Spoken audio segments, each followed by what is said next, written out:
जीवन में हमेशा खुशियां मिलना नामुमकिन होता है। हमारा वक्त हमेशा एक जैसा नहीं रहता। हमारा जीवन कभी खुशी तो कभी गम, दोनों दौर से गुजरता है। पर कभी कभी हम दुखों को इतना हावी कर लेते हैं कि हम उसमें उलझ कर रह जाते हैं और हमारा उससे बाहर निकल पाना मुश्किल हो जाता है। कठिनाइयाँ हमें कमज़ोर और नकारात्मक बनाने लगती हैं। हमारी सारी सकारात्मकता खत्म होने लगती है।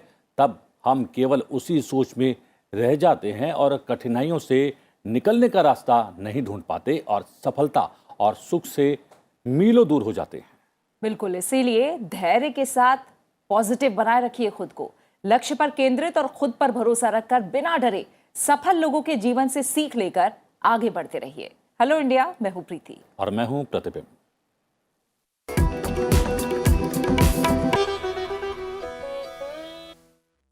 आइए शुरुआत करते हैं। सबसे पहले देखते हैं संसद के शीतकालीन सत्र से जुड़ी खबरें। लोकसभा में विपक्ष के अवरोध के बीच नेशनल एंटी डोपिंग बिल 2021, वन्यजीव संरक्षण संशोधन विधेयक 2021 और चार्टर्ड अकाउंटेंट्स और कंपनी सचिव संशोधन विधेयक 2021 पेश हुआ। खेलों में ड्रग्स के इस्तेमाल पर रोक लगाने और वन्यजीवों के संरक्षण व्यवस्था को युक्तिसंगत बनाने में इससे मदद मिलेगी। सरोगेसी विनियमन विधेयक 2019 को संसद की मंजूरी मिल गई है। लोकसभा ने राज्यसभा में संशोधन के साथ पारित हुए विधेयक को ध्वनि मत से पारित कर दिया। विधेयक में सरोगेसी को वैधानिक मान्यता देने और इसके वाणिज्यीकरण को गैर कानूनी बनाने का प्रावधान है। संसद में जारी गतिरोध खत्म करने के लिए राज्यसभा सभापति ने सरकार और विपक्ष से आपसी सहमति बनाने की अपील की। कहा कि लोकतंत्र के हित में नहीं है सदन में हो रहा अवरोध। स्थायी समिति के कामकाज की उन्होंने सराहना भी की।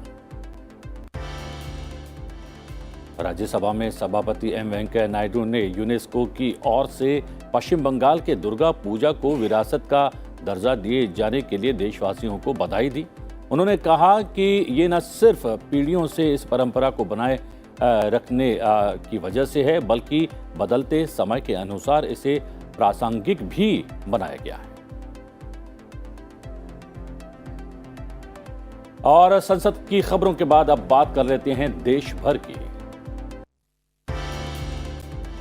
स्वच्छता के लिए शहरों के बीच स्वस्थ प्रतिस्पर्धा का प्रधानमंत्री का आह्वान है। वीडियो कॉन्फ्रेंसिंग के जरिए वाराणसी में अखिल भारतीय महापौर सम्मेलन को उन्होंने संबोधित किया। महापौरों से अपने शहरों को जीवंत, स्वच्छ और सुंदर बनाने की उन्होंने अपील की। वाराणसी में किए गए नवीकरण कार्यों की चर्चा करते हुए पीएम ने कहा, काशी का विकास देश के दूसरे शहरों की प्रगति का रोड मैप होगा। जब बनारस घूमेंगे, और आप में से बहुत लोग आए हैं जो पहले कभी न कभी तो आए ही होंगे, तो पुरानी स्मृतियों के साथ नए बदलाव को आप जरूर तुलनात्मक रूप से देखेंगे और साथ साथ आपके दिमाग में अपना शहर भी सवार हो जाएगा और आपके साथ जो और मेयर होंगे उनके साथ भी आप चर्चा करेंगे। उन्होंने क्या किया है, कैसे किया है, हम सबको चर्चा करते करते करते नए विचार मिलेंगे। अगले वित्तीय वर्ष के बजट की तैयारी के मद्देनजर बैठकों का दौर जारी है। प्रधानमंत्री नरेंद्र मोदी ने प्रमुख प्राइवेट इक्विटी और वेंचर कैपिटल के निवेशकों के साथ मुलाकात की। बैठक के दौरान भारत में व्यापार को और भी आसान बनाने, अधिक पूंजी आकर्षित करने और आर्थिक सुधार प्रक्रिया को आगे बढ़ाने के लिए सुझाव पर चर्चा हुई। प्रधानमंत्री ने भारत को और अधिक आकर्षक निवेश गंतव्य बनाने के लिए सुझाव भी मांगे। प्रधानमंत्री नरेंद्र मोदी के नाम जुड़ी एक और उपलब्धि, पीएम को जल्द ही एक और अंतर्राष्ट्रीय सम्मान से नवाजा जाएगा। भूटान ने प्रधानमंत्री को देश के सर्वोच्च नागरिक पुरस्कार से सम्मानित करने का ऐलान किया है। भूटान के प्रधानमंत्री डॉक्टर लोटे तशरिंग ने कहा कि भूटान नरेश जिग्मे खेसर नामग्याल वांगचुक ने देश के सर्वोच्च नागरिक अलंकरण से प्रधानमंत्री को सम्मानित करने की घोषणा की है। प्रधानमंत्री नरेंद्र मोदी ने भूटान द्वारा सर्वोच्च नागरिक सम्मान देने के निर्णय का हृदय से आभार भी व्यक्त किया है।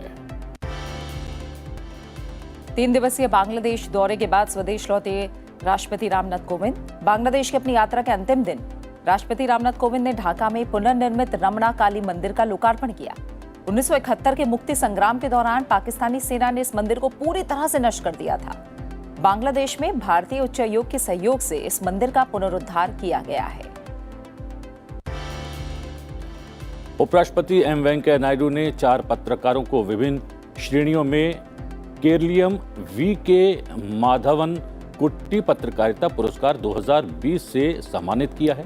उपराष्ट्रपति ने निष्ठता और सटीकता बनाए रखने की आवश्यकता पर बल दिया और मीडिया से आग्रह किया कि खबरों को विचारों के रंग में नहीं रंगना चाहिए। वियतनाम के नेशनल असेंबली के अध्यक्ष मुओंग दिन ह्यू के नेतृत्व में एक संसदीय शिष्टमंडल ने उपराष्ट्रपति एम वेंकैया नायडू से मुलाकात की। उपराष्ट्रपति ने कहा कि दोनों देशों के कल्चरल और आर्थिक संबंध दूसरी शताब्दी से भी पुराने हैं। वियतनाम के साथ भारत व्यापक रणनीतिक साझेदारी को मजबूत करने के लिए पूरी तरह से प्रतिबद्ध है। रक्षा मंत्री राजनाथ सिंह और फ्रांस की रक्षा मंत्री के बीच वार्षिक रक्षा वार्ता हुई। द्विपक्षीय रक्षा और सुरक्षा सहयोग को और बढ़ाने के साथ साथ क्षेत्रीय मुद्दों पर चर्चा हुई। रक्षा उद्योगों में मिलकर काम करने पर भी दोनों ने सहमति जताई। देश के 11 राज्यों में ओमिक्रॉन के 101 मामले हो गए हैं। स्वास्थ्य मंत्रालय के लोगों को गैर जरूरी यात्रा और भीड़भाड़ वाले आयोजनों से बचने की सलाह है। भारत में हर रोज टीकाकरण की दर अमेरिका और ब्रिटेन से कई गुना ज्यादा है। देश में वित्तीय वर्ष 2020-21 में 81 अरब 97 करोड़ डॉलर का प्रत्यक्ष विदेशी निवेश हुआ है। ये अब तक का सबसे अधिक वार्षिक निवेश है। वाणिज्य और उद्योग मंत्रालय के मुताबिक पिछले 7 वित्तीय वर्षों में 440 अरब डॉलर का प्रत्यक्ष विदेशी निवेश हुआ है, जो पिछले 21 वर्षों के कुल प्रत्यक्ष विदेशी निवेश का 58% है। वित्त वर्ष 2014 से 2021 के दौरान सिंगापुर, मॉरिशस, अमेरिका, नीदरलैंड्स और जापान से अधिक प्रत्यक्ष विदेशी निवेश मिला है। सबसे अधिक निवेश कंप्यूटर, सॉफ्टवेयर और हार्डवेयर क्षेत्र को मिला है।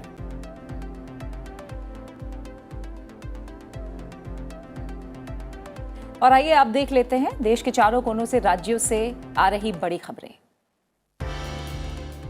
सरकार बनाओ अधिकार पाओ रैली। केंद्रीय गृह मंत्री अमित शाह ने लखनऊ में निषाद समाज और बीजेपी की सरकार बनाओ अधिकार पाओ रैली को संबोधित किया। अमित शाह ने कहा कि उत्तर प्रदेश में बीजेपी के नेतृत्व में एनडीए 300 से अधिक सीटें जीतकर सरकार बनाएगी। केंद्रीय मंत्री अश्विनी वैष्णव ने दिल्ली के प्रगति मैदान में अंतर्राष्ट्रीय रेलवे उपकरण प्रदर्शनी का शुभारंभ किया। यहां रेलनेट एक्सटेंशन और ट्रेन कंट्रोल कम्युनिकेशन सिस्टम का प्रदर्शन किया गया। उत्तराखंड के मुख्यमंत्री पुष्कर सिंह धामी ने पलायन रोकने और आजीविका बढ़ाने के उद्देश्य से अल्मोड़ा में आजीविका महोत्सव का शुभारंभ किया। मुख्यमंत्री ने यहां रूरल बिजनेस इंक्यूबेटर का उद्घाटन करने के साथ ही कई विकास कार्यों का भी शिलान्यास किया। ओडिशा के मुख्यमंत्री नवीन पटनायक ने कलिंग स्टेडियम का दौरा कर विभिन्न खेल परिसरों का मुआयना किया।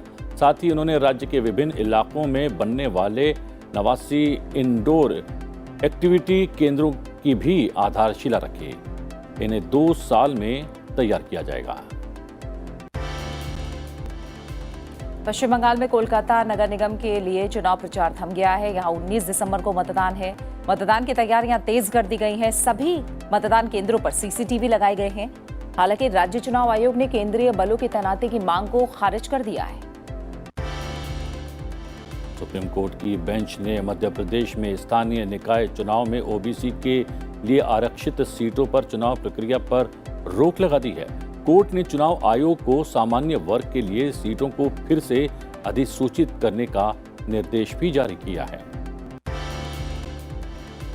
दिल्ली सरकार ने शनिवार से 5वीं क्लास से ऊपर के सभी स्कूल खोलने का फैसला किया है। Commission for air quality management की अनुमति के बाद सरकार ने यह फैसला किया। दिल्ली सरकार ने कहा कि अगर सब कुछ ठीक रहा तो 27 दिसंबर से 5वीं तक के स्कूल भी खोले जाएंगे।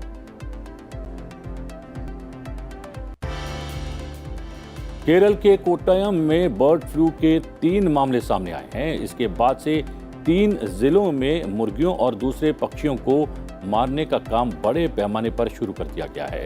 यहां एक दिन में करीब 11,000 बत्तखों को मारकर जला दिया गया है।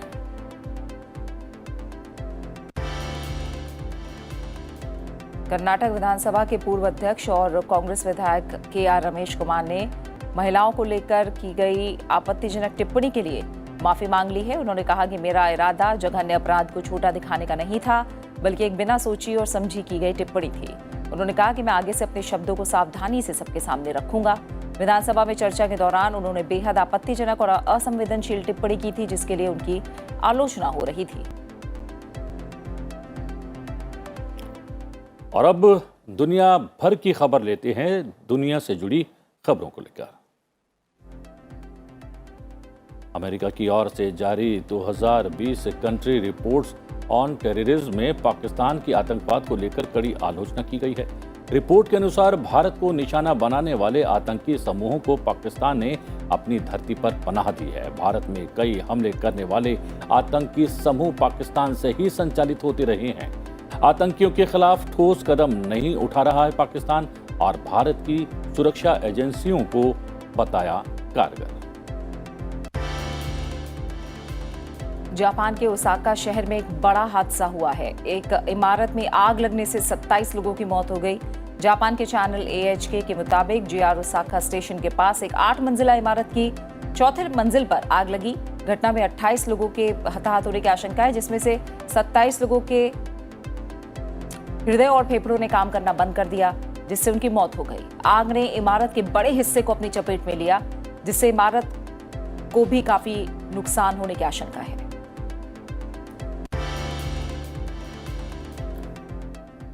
और इन तमाम बड़ी खबरों के बाद आइए एक नजर डाल लेते हैं आज की गतिविधियों पर। प्रधानमंत्री नरेंद्र मोदी आज शाहजहांपुर में गंगा एक्सप्रेस वे की आधारशिला रखेंगे और इस दौरान वो रेलवे ग्राउंड पर जनसभा को भी संबोधित करेंगे। 594 किलोमीटर लंबे 6 लेन वाले एक्सप्रेसवे का निर्माण 36,200 करोड़ रुपए से अधिक की लागत से किया जाएगा। मेरठ के बिजौली गांव के पास से शुरू होकर एक्सप्रेसवे प्रयागराज के जुदापुर दांडू गांव के पास तक जाएगा। काम पूरा होने पर यह राज्य के पश्चिमी और पूर्वी क्षेत्रों को जोड़ने वाला उत्तर प्रदेश का सबसे लंबा एक्सप्रेसवे बन जाएगा। शाहजहांपुर में एक्सप्रेसवे पर वायुसेना के विमानों के आपातकालीन टेक ऑफ और लैंडिंग में सहायता के लिए 3.5 किलोमीटर लंबी हवाई पट्टी भी बनाई जाएगी। एक्सप्रेसवे के साथ एक औद्योगिक गलियारा भी बनाने का प्रस्ताव है। ये क्षेत्र के सामाजिक आर्थिक विकास को एक बड़ा बढ़ावा देगा। वहीं आज राज्यसभा सचिवालय ने संसद भवन परिसर के मुख्य समिति कक्ष में संसदीय कार्यवाही को कवर करने वाले मीडिया कर्मियों के लिए 2 दिवसीय सेंसिटाइजेशन प्रोग्राम यानी संवेदीकरण कार्यक्रम का आयोजन किया है। भारत में ताजिकिस्तान गणराज्य के विदेश मामलों के मंत्री सिरोजुद्दीन मुहरिद्दीन आज विदेश मंत्री डॉक्टर एस जयशंकर के साथ बैठक करेंगे। राष्ट्रीय अल्पसंख्यक आयोग द्वारा डॉक्टर अंबेडकर इंटरनेशनल सेंटर में आयोजित अल्पसंख्यक दिवस समारोह में अल्पसंख्यक मामलों के मंत्री मुख्तार अब्बास नकवी शामिल होंगे। और अब वक्त है एक छोटे से ब्रेक पर जाते जाते हम आपको छोड़े जाते हैं जाने माने पार्श्व गायक और लोकसभा सांसद हंसराज हंस के खूबसूरत गीत के साथ। इस गीत की प्रस्तुति हंसराज हंस ने लोकसभा अध्यक्ष ओम बिरला की मौजूदगी में वियतनाम के नेशनल असेंबली संसदीय शिष्टमंडल के स्वागत के दौरान दी थी। तो आप देखिए इसकी झलकियां और अब बने रहे हमारे साथ। हो लाल मेरी, हो लाल मेरी, हो लाल मेरी पत रखिया बना छुए लालण सिंदड़ी दा सेवण दा सिंदड़ी दा सेवण दा सखी शाहबाज हट हट दमादम मस्त कलंदर अली शाहबाज कलंदर अली दम दम दे अंदर अली दा पहला नंबर हो लाल मेरी, हो लाल मेरी।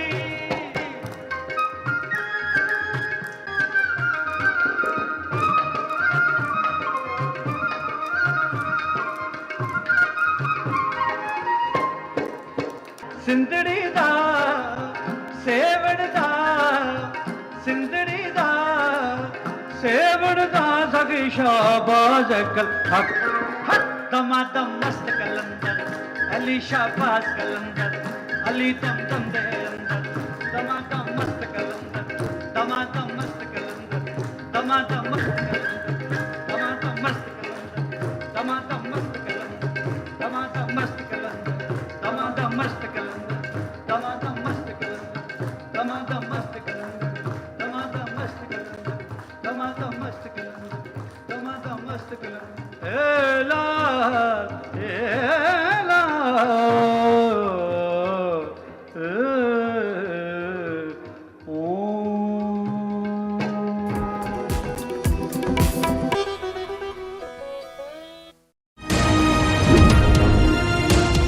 As a developing country ourselves, how can we afford to give out billions of dollars in LOCs and grants? The Vasudhaiva Kutumbakam is the spirit. That is, we see the world, humanity as one. Through our development partnership, we are willing to seek partnerships with other countries, solidarity and mutual respect. While we have been getting excellent cooperation from India for the development of the Maldives, when the entire world was closed, India was open to us. Since Africa attained its independence, we have had continuous bilateral relationship with India.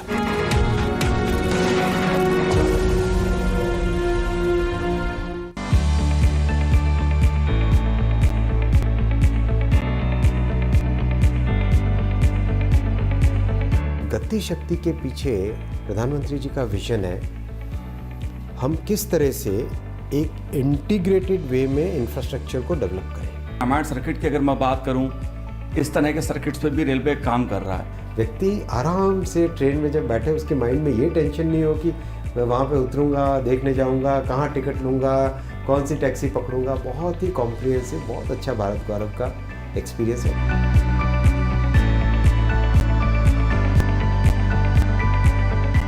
चीरा के चटक लटक नव कुंडल के तो भाव के मटक मोहे आँखा न दिखाऊं रे एहो बनवारे बलिहारे जाऊं तेरे आज मेरी गली आए नेक मीठी तान गाऊं रे। नमस्कार, मैं डॉक्टर उमा शर्मा, कथक नृत्यांगना और पद्म भूषण से सुसज्जित।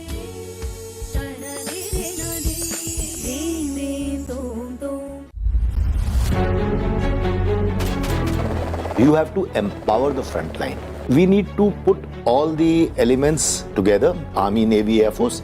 The future of warfare lies in integrating all the elements together. There will be a more unified command with a maritime theatre commander who will be able to see the larger picture from the Indian Ocean across the South Pacific and allocate resources accordingly or decide on the concept of operations for the maritime command. The theatre commands in itself will facilitate quicker decision making in an era where technology will continue to be more and more dominant in the future battlefield.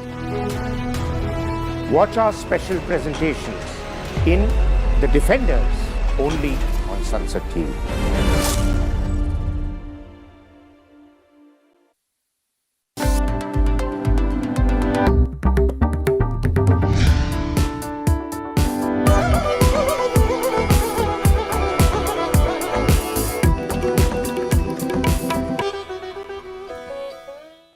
Hello India break के बाद आपका एक बार फिर से स्वागत है। अब बात आज के इतिहास की। आइए जानते हैं आज के दिन से जुड़े इतिहास के बारे में और आपको बताते हैं कि इतिहास के पन्नों में 18 दिसंबर के नाम क्या खास घटनाएं दर्ज हैं। 18 दिसंबर वर्ष 1961 में भारतीय सेना ने पुर्तगाली शासन के विरुद्ध गोवा, दमन और दीव पर आक्रमण किया और लगभग 450 सालों के बाद गोवा पुर्तगाली शासन से मुक्त हुआ। इस अभियान को ऑपरेशन विजय नाम दिया गया। 36 घंटे से भी ज्यादा वक्त तक जमीनी, समुद्री और हवाई हमले हुए और भारत ने अंततः पुर्तगाल के अधीन रहे इस क्षेत्र को अपनी सीमा में मिला लिया। इसके परिणाम स्वरूप गोवा, दमन और दीव भारत का एक केंद्र शासित क्षेत्र बना। 30 मई 1987 में केंद्र शासित प्रदेश को विभाजित किया गया और गोवा भारत का 25वां राज्य बना, जबकि दमन और दीव केंद्र शासित प्रदेश ही बने रहे। 18 दिसंबर वर्ष 2000 से अंतर्राष्ट्रीय प्रवासी दिवस मनाने की शुरुआत हुई। 18 दिसंबर 1990 को संयुक्त राष्ट्र महासभा ने सभी प्रवासी कामगारों के अधिकारों और उनके परिवारों के सदस्यों के संरक्षण पर अंतर्राष्ट्रीय सम्मेलन को अपनाया। 4 दिसंबर वर्ष 2000 को यूएन ने दुनिया में प्रवासियों की बढ़ती संख्या को मान्यता दी। यह दिवस प्रवासियों और शरणार्थियों की सुरक्षा के बारे में जागरूकता बढ़ाने के लिए मनाया जाता है। इस दिन का उद्देश्य लोगों को इस बात के लिए शिक्षित करना है कि हर प्रवासी का सम्मान के साथ व्यवहार करना मूलभूत आवश्यकताओं में से एक है। 18 दिसंबर वर्ष 2014 में GSLV मार्क 3 ने सतीश धवन अंतरिक्ष केंद्र के दूसरे लॉन्च पैड से अपनी पहली उड़ान भरी। यह इसरो द्वारा विकसित 3 चरणों वाला भारी वाहक प्रमोचक रॉकेट है। इस प्रक्षेपण के साथ ही अंतरिक्ष अनुसंधान संगठन इसरो ने अपने अब तक के सबसे भारी रॉकेट GSLV मार्क 3 को प्रक्षेपित किया। इस प्रक्षेपण का उद्देश्य इनसैट 4 जैसे भारी संचार उपग्रहों के प्रक्षेपण में भारत को पूरी तरह आत्मनिर्भर बनाना है। और एक बात और, आज भगवान दत्त जयंती है। दत्तात्रेय भगवान को ब्रह्मा, विष्णु और महेश तीनों की शक्तियों वाला देवता माना जाता है। बिल्कुल। और आइए अब आज के दिन की खास बातें हमने की, इतिहास को भी हमने जाना, और अब बात करते हैं सेहत की। और प्रतिबिंब हम हर बार कहते हैं कि हम शारीरिक सेहत के साथ साथ हम कोशिश करते हैं कि जो मानसिक सेहत है वो चाहे बड़ों की हो, बच्चों की है, उन सब पे हम एक बार गौर करें और उसको भी दुरुस्त रखने की कोशिश करें। तो इसीलिए आज बात होगी एक ऐसी ही समस्या, पेरेंटिफिकेशन। आखिर पेरेंटिफिकेशन क्या है, इसके बारे में क्या लोग अच्छे से जानते हैं? एक्चुअली अगर इसकी अगर हम बात करें तो एक रोल रिवर्सल की प्रक्रिया है, जिसके तहत क्या होता है कि एक बच्चा अपने माता पिता या भाई बहन के माता पिता के रूप में काम करने के लिए मजबूर होता है। यानी उसे उसकी उम्र के हिसाब से बहुत ज्यादा जिम्मेदारियां दे दी जाती हैं। आखिर क्या है पेरेंटिफिकेशन, याद समझेंगे जी। और ऐसा क्यों होता है और ये बच्चों के विकास को कैसे प्रभावित करता है, ये भी जानने की कोशिश करेंगे एक्सपर्ट के माध्यम से।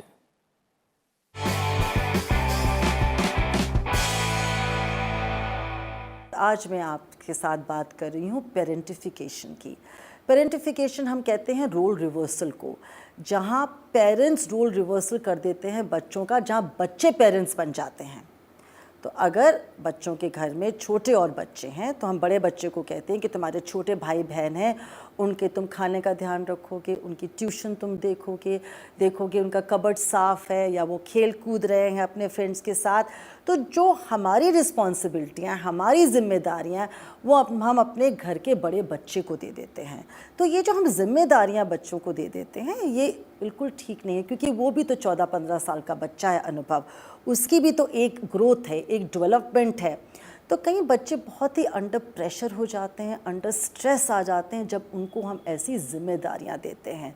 कई बच्चे ये भी कहते हैं कि माँ बाप जब लड़ते हैं या कोई फाइनेंशियल डिसीजन लेनी होती है तो वो हमसे पूछते हैं कि हम क्या करें, और हमारे पास इतना माइंड स्पेस नहीं होता कि हम बता सकें।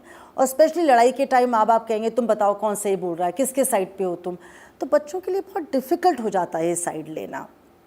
कई ऐसे बच्चे भी हैं जो कहते हैं कि भाई मुझे हायर एजुकेशन के लिए जाना था, पर मुझे लगता है कि अगर मैं हायर एजुकेशन के लिए चली जाऊंगी, मेरा जो भाई है वो अभी स्कूल में, उसका ध्यान कौन रखेगा। और ज़रूरी नहीं है जो माँ बाप वर्किंग हैं वो ऐसे करते हैं, जो माँ बाप नॉन वर्किंग भी है वो भी पेरेंटिफिकेशन करते हैं, वो भी रोल रिवर्सल कर देते हैं। तो मैं इस तरफ यही रिक्वेस्ट करूँगी कि हर बच्चे को अपनी स्टेज से निकलना है, उसको अपनी उम्र से जल्दी बड़ा मत करिए। कई माँ बाप बहुत फ़ख्र के साथ कहते हैं कि भाई हम सारी डिसीजंस अपने बेटे के साथ लेते हैं, वो चाहे 14 साल का है मगर वो 24 साल की तरह सोचता है।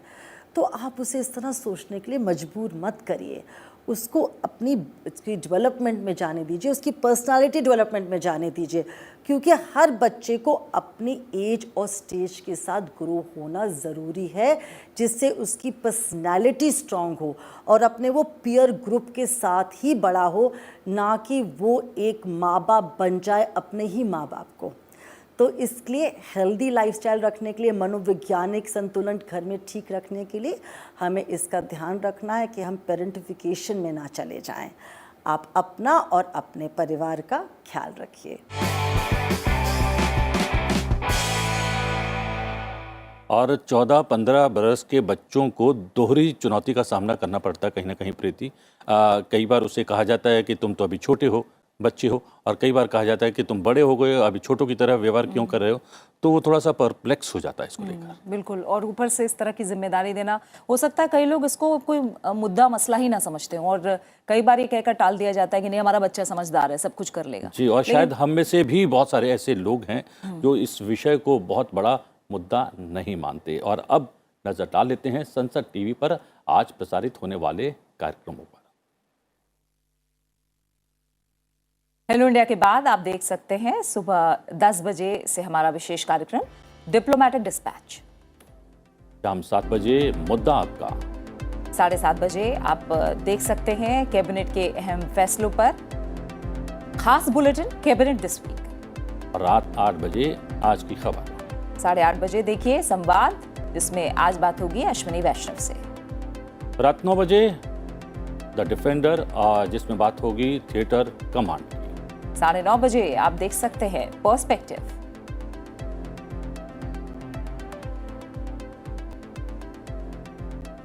और इसी के साथ अब वक्त हो गया है आपसे इजाजत लेने का। तो हेलो इंडिया में फिलहाल इतना ही। आपसे भेंट होगी सोमवार को। अपना अच्छे से ख्याल रखिए। नमस्कार। नमस्कार।